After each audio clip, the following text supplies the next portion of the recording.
Welcome to day 34 of maths wizard. चलिए आज अपना जो सेशन है उसे हम शुरू करते हैं और आज अगेन हम मैट्रिसेस को कंटिन्यू करने वाले हैं और आप लोगों के लिए नेक्स्ट टॉपिक के ऊपर लेकर आ चुका हूं। ठीक है, मल्टीप्लिकेशन पे वर्ड प्रॉब्लम भी बनते हैं, उसको मैं आगे जो है डिस्कस करूंगा।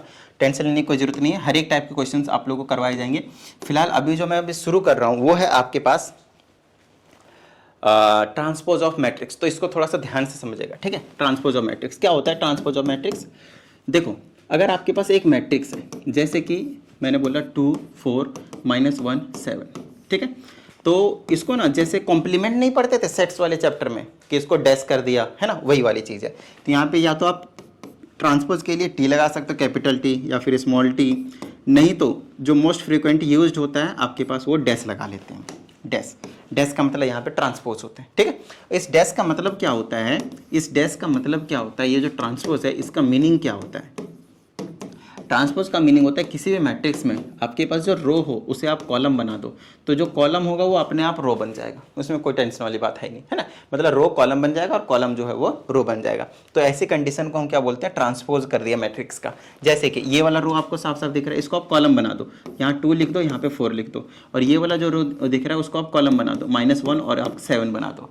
तो देखो अब ये जो रो था, ये जो रो था आपके पास वो कॉलम बन चुका है, और ये जो कॉलम था ये वाला देखो रो बन चुका है, ये कॉलम जो है वो रो बन चुका है। बोलो हाँ या नहीं, समझ रहे मेरी बात को? तो जब हम रो को कॉलम बना देते हैं और कॉलम को रो बना देते हैं तो उस केसेस में हम उस मैट्रिक्स को नाम देते हैं जिसे बोलते हैं transpose of that matrix.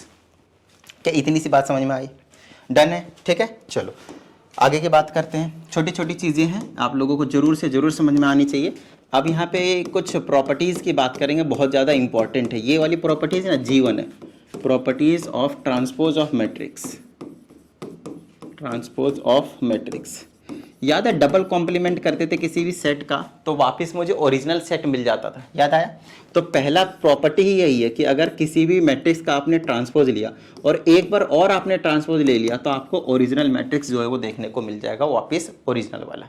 Clear है इतनी बात? दूसरी चीज़, अगर आप ए को प्लस किए हैं किसके साथ? बी के, पहले प्लस किया फिर ट्रांसपोज ले लिया, तो ये हमेशा इक्वल होता है ए का ट्रांसपोज, बी का ट्रांसपोज और प्लस का। ठीक है, तीसरी प्रॉपर्टी बिल्कुल यही है, मतलब माइनस भी करते हैं तो भी इसी प्रॉपर्टी को फॉलो करता है, कोई प्रॉब्लम वाली बात नहीं है। ये चीज़ तीनों प्रॉपर्टी आपके पास बहुत ही ज़्यादा इंपॉर्टेंट है, और उससे भी ज़्यादा इंपॉर्टेंट है ये चौथी वाली प्रॉपर्टी, फोर्थ प्रॉपर्टी। इसके बेस पे तो क्वेश्चन मतलब आना ही आना है, इसमें कोई भी डाउट वाली जो बात है वो नहीं देखने को मिलेगा। आओ जैसे फोर्थ वाली प्रॉपर्टी में क्या समझने की कोशिश करते हैं, जैसे कि ए है और बी है, हम क्या कर रहे हैं? मल्टीप्लाई कर रहे हैं, और अगर मैंने इसको पूरे का ट्रांसपोज ले लिया, पूरे का ट्रांसपोज ले लिया, तो ये ना ए ट्रांसपोज और बी ट्रांसपोज के इक्वल नहीं होता है, ए ट्रांसपोज और बी ट्रांसपोज के इक्वल नहीं होता है। ठीक है यहाँ तक? तो सर किसके इक्वल होता है? ये इक्वल होता है ए बी का whole transpose is equal to B transpose into में ए ट्रांसपोज। आपको बता रखा है ए और बी का मल्टीप्लिकेशन इक्वल नहीं होता है। उसी तरीके से यहाँ पे आपको ए और बी का ट्रांसपोज सॉरी मल्टीप्लिकेशन उसके बाद उसका ट्रांसपोज लेंगे तो किसके इक्वल आएगा? बी का ट्रांसपोज इंटू ए का ट्रांसपोज। बस ये अपने प्लेसेस को चेंज कर लेते हैं, पोजिशन को आगे पीछे कर लेते हैं अपने आप को। तो ये भी आप लोगों को बेहतरीन तरीके से मालूम होना चाहिए। बताओ भाई, किसी भी तरह की कोई भी प्रॉब्लम? डन है। ये 4 प्रॉपर्टीज जो मैंने आपको बताया, जिनमें से ये तो बिल्कुल सिंपल हो गया आप लोगों के लिए, इसमें तो कुछ टेंशन ही नहीं लेना, राइट। मैंने आपको ये याद रखना, वो भी बहुत ज़्यादा इजी है। तो जो सबसे ज़्यादा इंपॉर्टेंट है और मेन है वो आपके पास ये है, जो आपको याद भी रखना है वो यही याद रखना, बाकी तो नॉर्मल सी चीज़ें। प्रॉपर्टीज ये क्लियर हो गया आप लोगों को? ठीक है, चलो आगे देखना। आगे की जो चीज़ है वो है आपके पास, ध्यान से समझिएगा। एक होता है सिमेट्रिक मैट्रिक्स, एक होता है आपके पास सिमेट्रिक मैट्रिक्स, और एक होता है आपके पास स्क्यू सिमेट्रिक मैट्रिक्स। थोड़ी देर के लिए स्क्यू को गोली मारते हैं, स्क्यू सिमेट्रिक मैट्रिक्स को गोली मारते हैं। पहले क्या समझते हैं? Symmetric matrix. ठीक है, आपके पास कोई भी मैट्रिक्स हो, कोई भी मैट्रिक्स हो, अगर आपने उसका ट्रांसपोज लिया और वापिस ओरिजिनल वाला मैट्रिक्स मिल जाए ए, तब हम इस केस को, ऐसे मैट्रिक्स को बेसिकली सिमेट्रिक मैट्रिक्स के नाम से जानते हैं। क्लियर हुई इतनी बात? जैसे कि देखना, इधर मैंने ए लिया, देखो यहाँ पे मैंने 0 लिया है, 2 लिया, यहाँ पे 2 लिया, यहाँ पे 0 लिया है ना। इसको मैं ऐसे कर दूंगा और इसको मैं ऐसे कर दूंगा। इसका ट्रांसपोज लेना जरा, इसका ट्रांसपोज, ये ए था है ना, तो ए डैश क्या आएगा? ए डैश आएगा, ये जो रो है उसको मैंने कॉलम बना दिया, और ये जो दूसरा रो है उसको भी मैंने कॉलम बना दिया। तो क्या ये ओरिजिनल वाला सेम आ गया? बताना जरा। ए डैश और ए आपके पास सेम आ गया? बताना जरा। आया ही नहीं आया? देखना, ए डैश और ए आपके पास बिल्कुल सेम टू सेम बना या नहीं बना? इसका मतलब ये जो ए है, it means here A representing as symmetric matrix. ये आपके पास एक सिमेट्रिक मैट्रिक्स का क्या हो गया? आपके पास एग्जाम्पल हो गया। आप जीरो मैट्रिक्स भी लेंगे, है ना, सारे एलिमेंट सेम लेंगे तो हमेशा आपके पास सिमेट्रिक मैट्रिक्स का काम करेंगे। ये तो हुआ 2x2 का एग्जाम्पल, जो कि आप ओरली यहाँ पे नॉर्मली दे सकते हैं, कोई बड़ी प्रॉब्लम नहीं आएगी इस टाइप में, है ना, ठीक है। लेकिन तब का क्या, जब आपसे ये पूछ लिया जाए कि आप मुझे बताओ कि स्क्यू सिमेट्रिक, सॉरी, आप मुझे बताओ कि 3x3 का सिमेट्रिक मैट्रिक्स का क्या एग्जाम्पल है, तब तो आप फंसोगे। तब आप क्या करोगे? फंसोगे। देखो, तब आपके पास थोड़ी सी प्रॉब्लम होगी भाई लिखने में। मैं कहता हूँ आप मुझे एक मैट्रिक्स का एग्जाम्पल दो जो ऑर्डर 3x3 का हो। कुछ भी यहाँ पे लिख दोगे, ट्रांसफर लोगे तो वही ओरिजिनल वाला आना प्रॉब्लम क्रिएट करेगा भाई। समझ के लिखना पड़ेगा कि जो यहाँ लिख रहा हूँ उसको मैं पलटा रहा हूँ, उसके हिसाब से लिखना पड़ेगा। तो इस केस में हम क्या करते हैं, ध्यान से सुनिएगा। इस केस में हम क्या करते हैं, ध्यान से सुनिएगा। आपकी मर्जी है, ए की जगह आप कुछ भी लो, आपकी मर्जी कह रहा हूँ मैं, ए की जगह आप कुछ भी लो। 2 4 5 1 7 3 -1 0 -3, क्लियर है इतनी बात। और मैं कहता हूँ इसका आप ट्रांसपोज ले लो। क्या ले लो आप? इसका ट्रांसपोज ले लो। जैसे मैंने इसका ट्रांसपोज लिया तो ये बन जाएगा मेरे पास 2 4 5 1 7 3 -1 0 -3। क्लियर हुई इतनी बात? क्लियर हुई इतनी बात? अब मैं कहता हूँ आप ना इन दोनों को ऐड कर दो। किसको किसको? ए और ए ट्रांसपोज को। ए और ए ट्रांसपोज को, इन दोनों को क्या कर दो? ऐड कर दो। तो चलो ऐड करते हैं। ऐड करेंगे तो क्या आएगा? 2 2 4 आएगा, 4 और 1 5 आएगा, 5 और 1 तो माइनस का 4, सॉरी 4 ही बचाएगा, 1 4 5 बचाएगा, 7 7 14 बचाएगा, 3 3 बचाएगा। इसको इसको करेंगे तो 4 बचाएगा, इसको इसको करेंगे तो 3 बचाएगा, इसको इसको करेंगे तो 0 बचाएगा। क्या इतनी सी बात समझ में आई आप लोगों को? क्या इतनी सी बात समझ में आई आप लोगों को? देख लो एक बार अच्छे से, बेहतरीन तरीके से, ठीक है। अब मैं चाहता हूँ कि ये जो मैट्रिक्स आया वो कैसे आया वो आप भूल जाएं, और इसको आप नाम दे दें। किसका? कुछ भी नाम दे दो, चलो पी का नाम दिया, ठीक है ना। अब ये मैट्रिक्स कैसे आया वो थोड़ी देर के लिए भूल जाओ, ये वाला मैट्रिक्स कैसे आया वो भूल जाओ। बस ये देखो कि क्या ये एक सिमेट्रिक मैट्रिक्स है या नहीं है। चलो इसका ट्रांसपोज लेते हैं। वही ट्रांसपोज लोगे तभी तो पता चलेगा कि सिमेट्रिक मैट्रिक्स है या नहीं। अगर ट्रांसपोज लिया और ओरिजिनल यही आ गया, यही मैट्रिक्स आ गया, तो हम बोल देंगे कि ये क्या आपके पास सिमेट्रिक मैट्रिक्स है। चलो तो इसको मैं ट्रांसपोज लेता हूँ। ये 4 5 4, तो ये आ जाएगा 4 5 4। फिर इसको बदलूंगा तो 5 14 3, फिर इसको बदलूंगा तो 4 3 0। देखना जरा, क्या ये ओरिजिनल वाला ही मैट्रिक्स है आपके पास? देखना, है ना। तो इसका मतलब ये जो P है, ये जो P है वो क्या है आपके पास? सिमेट्रिक मैट्रिक्स है, क्योंकि हमने इसका जब ट्रांसपोज लिया तो वही मैट्रिक्स मिल गया मुझे। इतनी बात समझ में आई? इसका मतलब ये है कि A plus A dash will always be A symmetric matrix. बोलो हाँ या नहीं? Symmetric matrix. तो कभी भी आपसे कोई एग्जांपल देने को पूछे या फिर आप नहीं दे पा रहे हो तो उस टाइम पे आप क्या करें? चुपचाप कोई भी मैट्रिक्स लो, ट्रांसपोज लो और चुपचाप ऐड कर दो। जो मैट्रिक्स आया वही आपका सिमेट्रिक मैट्रिक्स बनेगा 100%। बताओ किसी भी तरह की कोई भी प्रॉब्लम? अच्छा, अगर मैं इसको किसी भी नंबर से प्लस माइनस मल्टीप्लाई डिवाइड कर दूंगा तो उससे कुछ फर्क पड़ेगा क्या? क्योंकि वो तो सभी के साथ जाएगा, तो मेरे हिसाब से कुछ भी प्रॉब्लम जो है वो नहीं होनी चाहिए। तो हाफ कर दो इसको हाफ कर दो। हाफ करने से कोई प्रॉब्लम होगी क्या? क्यों हाफ किया अभी थोड़ी देर के बाद पता चलेगा, है ना। 1/2 से मल्टीप्लाई करेंगे तो स्टिल वो आपके पास सिमेट्रिक मैट्रिक्स होगा ही होगा, ठीक है। कोई प्रॉब्लम वाली बात नहीं। यहाँ तक सिमेट्रिक मैट्रिक्स की कहानी समझ में आई आप लोगों को? क्या यहाँ तक समझ में आया कि सिमेट्रिक मैट्रिक्स क्या है, फिर सिमेट्रिक मैट्रिक्स हम कैसे बनाते हैं? डन है। चलो अब हम समझेंगे कि स्क्यू सिमेट्रिक मैट्रिक्स क्या होती है।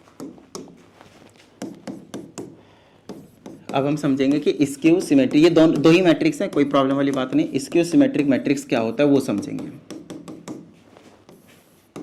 तो देखो होता क्या है, अगर हम बात करते हैं सिमेट्रिक मैट्रिक्स की तो उसमें आपने बोला कि जो ए डैश है वो ए के इक्वल होता है, लेकिन मैं तो यहाँ स्क्यू सिमेट्रिक मैट्रिक्स की बात कर रहा हूँ। तो इस केस में क्या होता है? बस माइनस आता है और कुछ नहीं, सारी चीज़ें वही रहती हैं, बस नेगेटिव साइन आपको एक्स्ट्रा देखने को मिलेगा ओरिजिनल मैट्रिक्स में। अब समझाता हूँ कैसे। देखो फिर से वही वाली कहानी भाई, कोई भी ए ले लो, आपकी मर्जी जो लेना चाहो, 2 4 5 1 7 3 0.5 माइनस का 3, कुछ भी ले लो, कुछ भी ले लो, ठीक है ना, कोई प्रॉब्लम बात नहीं। मैं कहता हूँ इसका ट्रांसपोज ले लो। क्या ले लो? ट्रांसपोज ले लो। जैसे मैंने ट्रांसपोज लिया तो आ गया 2 4 5 है ना, 1 7 3 0 5 माइनस 3। डन है यहाँ तक? क्लियर हुई इतनी बात? अब मैं कहता हूँ अब की बार ना आप सब्ट्रैक्ट कर दो। क्या करो? सब्ट्रैक्ट करो। पहले हमने क्या किया था? प्लस किया था। अब की बार क्या कर रहे हैं? माइनस कर रहे हैं, ठीक है। चलो अब 2 में से 2 जाएगा तो क्या बचेगा भाई मेरे पास? 0। 4 में से एक जगह क्या बचेगा भाई? 3। 5 minus 0 is 5। 1 minus 4 is -3। 7 minus 7 is 0। 7 minus 7 is 0। 3 minus 5 is -2। 0 minus 5 is -5। 5 minus 3 is 2 है ना। -3 0। -3 में माइनस करना है, -3 तो 0। क्या इतनी सी बात समझ में आई आप लोगों को? डन है, ठीक है। तो अब क्या किया जाए भाई, है ना, अब क्या किया जाए? अब मैं कहता हूं कि इसको ना भूल जाओ कि कैसे आया और इसको क्यू बोल दो। क्या बोल दो? इसको क्यू बोल दो। क्या बोल दो? इसको क्यू बोल दो। यहाँ पे इसको हमने पी बोला था ना, पी, इसको पी बोला था। हाफ करने के बाद भी आप पी बोलो, कोई प्रॉब्लम वाली बात नहीं है, क्योंकि स्टिल वो क्या आपके पास सिमेट्रिक मैट्रिक्स ही है, ठीक है यहाँ तक। तो P के वैल्यू मैंने half A plus A dash निकाला हुआ है। यहाँ तक क्लियर है? डन है। चलो अब यहाँ पे देखना, ये जो Q आया है मेरे पास, अब इसका थोड़ा सा ट्रांसपोज लीजिएगा एक बार, तो मेरे पास आ जाएगा, ये वाली को कॉलम बना देता हूँ 0 3 5, फिर इसको बना देता हूँ -3 0 -3, फिर ये इसको बना देता हूँ -5 2 0। क्या ये ओरिजिनल मैट्रिक्स आया? यही वाला मैट्रिक्स आया? देखना जरा। बोलोगे नहीं सर, ओरिजिनल वाला तो मैट्रिक्स नहीं आया, लेकिन एक माइनस सा चेंज करो। क्या चेंज करो? इन सभी में से माइनस साइन कॉमन निकाल दो, बाहर निकालो। तो जो बाहर निकालोगे तो ये -0 फर्क नहीं पड़ेगा, ये प्लस का बन जाएगा, ये प्लस का, ये माइनस का बनेगा, ये 0, ये माइनस का, ये माइनस का बनेगा, ये प्लस का, ये 0। साइन चेंज हो जाता है, माइनस कॉमन लेते हैं, राइट। तो सभी का साइन चेंज होते। अब देखना क्या ये ओरिजिनल वाला बना या नहीं बना, हाँ या नहीं, है ना। इसका मतलब जो Q डैश है वो इक्वल तो है Q के, लेकिन माइनस साइन एक्स्ट्रा आया। तो इस केस में आपके पास ये जो Q है, ये जो Q है वो क्या है आपके पास? Skew symmetric matrix. Skew symmetric matrix. बताओ किसी भी तरह की कोई भी प्रॉब्लम यहाँ तक भाई? नहीं है ना कोई भी प्रॉब्लम? डन है यहाँ तक, ठीक है। अब अभी आप लोगों ने देखा कि भाई ये जो ये जो A था उसमें से जब हमने माइनस किया हाफ को, तो उसको हमने बोल दिया स्क्यू सिमेट्रिक मैट्रिक्स होगा हमेशा।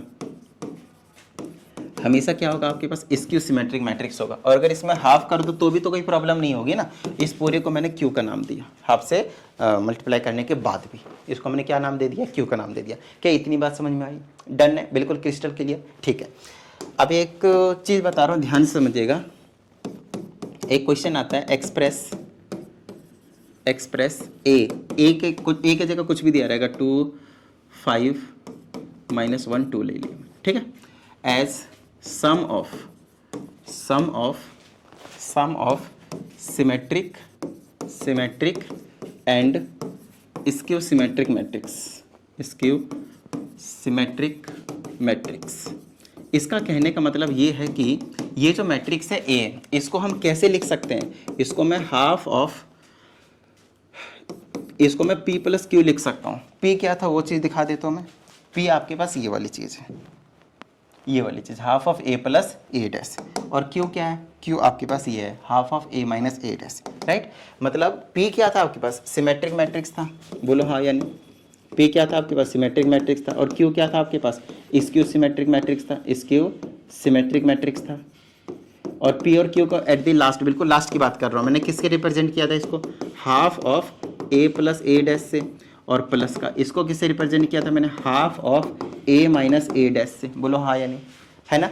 तो इसका मतलब ये है कि अगर मैं ये वाली चीज़ निकालता हूँ और अगर मैं ये वाली चीज़ निकालता हूँ, तो जो इन दोनों को फिर प्लस करता हूँ तो मुझे वापस A मिलेगा। तो वही चीज़ बोला है क्वेश्चन में कि एक्सप्रेस करो आप ये जो A है उसको कैसे एक्सप्रेस कर सकते हो? As a sum of symmetric and skew symmetric matrices. इसका मतलब ये है कि आप इस A को सिमेट्रिक और स्क्यू सिमेट्रिक निकाल कर दोनों को प्लस करते हो तो वापस आपको ये मिलेगा, ये कहना चाह रहा है। तो अभी तो मैंने 2x2 का एग्जांपल लिया, बट आपको 3x3 का भी एग्जांपल देखने को मिल सकता है और वही मिलेगा। 2x2 का बहुत कम चांस है, ठीक है। चलो अब ध्यान समझिएगा। अब जैसे कि ये निकालना चाहता हो, हाफ ऑफ A की जगह क्या है देखना जरा। A की जगह क्या है? पहले इनको अलग से ना सॉल्व कर लेते हैं, फिर प्लस कर देंगे। चलो सॉल्व कर लेते हैं। A प्लस A डैश करते हैं। a प्लस a डैश निकालते हैं पहले तो, ठीक है। तो a की जगह तो यही रहेगा 2 5 माइनस 1 2, और प्लस में करूँगा a डैश का मतलब 2 5 माइनस 1 और 2, ठीक है। तो ये आ जाएगा a प्लस a डैश, तो कितना आ जाएगा 2 2 4 5 1 माइनस 4, सॉरी प्लस 4, इसको करेंगे तो 4, इसको करेंगे तो 4, ये तो सभी के सभी सेम आ गए, समझ रहे हो मेरी बात को। तो ये तो होगा ही होगा। अब a प्लस a डैश को क्या करना, हाफ से मल्टीप्लाई, तो हाफ से करेंगे तो हाफ से मल्टीप्लाई करना मतलब 2 से सभी डिवाइड हो रहे हैं, ये 2 2 2 2 बना लेगा। क्लियर हुई है तीन बात, डन है, ठीक है। अब इसी को तो हम p बोल रहे हैं, बोलो हाँ या नहीं। तो इसका मतलब इसकी वैल्यू आ गई 2 2 2 2, बीच में प्लस। अब half of a minus a dash भी निकाल लेते हैं, half of a minus a dash भी निकाल लेते हैं भाई, चलो निकालते हैं।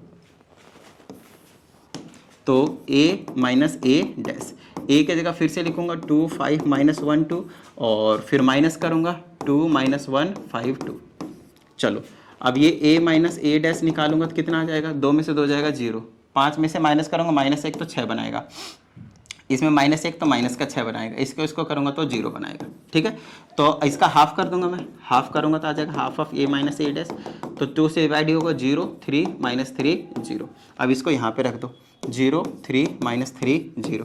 अब इन दोनों को ऐड कर दो, क्या a आता है या नहीं चेक करना, इसको 2 आएगा, 2 3 5 आएगा, इसको करेंगे माइनस 1 आएगा, इसको करेंगे 0 आएगा। आया a, नहीं आया, अरे यार माई मिस्टेक, सब्ट्रैक्ट कर दिया मैंने, 2 0 है ना, 2 3 5, 2 3 माइनस 1, इसको 2। देखो वापस ये आ गया या नहीं आया, वापस ये आ गया या नहीं आया, देखना यही चीज़ आ गया ना। इसका मतलब ये है कि हम किसी भी मैट्रिक्स को सिमेट्रिक और स्क्यू सिमेट्रिक के सम के फॉर्म में भी रिप्रेजेंट कर सकते हैं। क्या इतनी बात समझ में आई। अब 2 क्रॉस 2 का तो क्वेश्चन आएगा नहीं आपके पास, क्वेश्चन आने वाला आपके पास 3 क्रॉस 3 का। तो अगर आपके पास ए जो है वो क्वेश्चन है कुछ इस तरीके से, और क्वेश्चन है express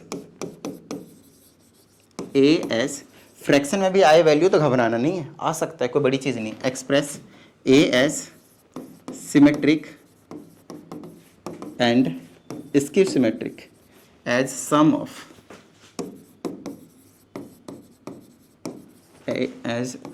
of symmetric and skew symmetric matrix. क्या इतनी सी बात समझ में आया आप लोगों को। ये आपके पास होमवर्क है, ये आपको क्वेश्चन करना है, ये क्वेश्चन जरूर करना है आप लोगों को, क्योंकि 2 क्रॉस 2 नहीं 3 क्रॉस 3 के मैक्सिमम चांस है आपके पास आने के।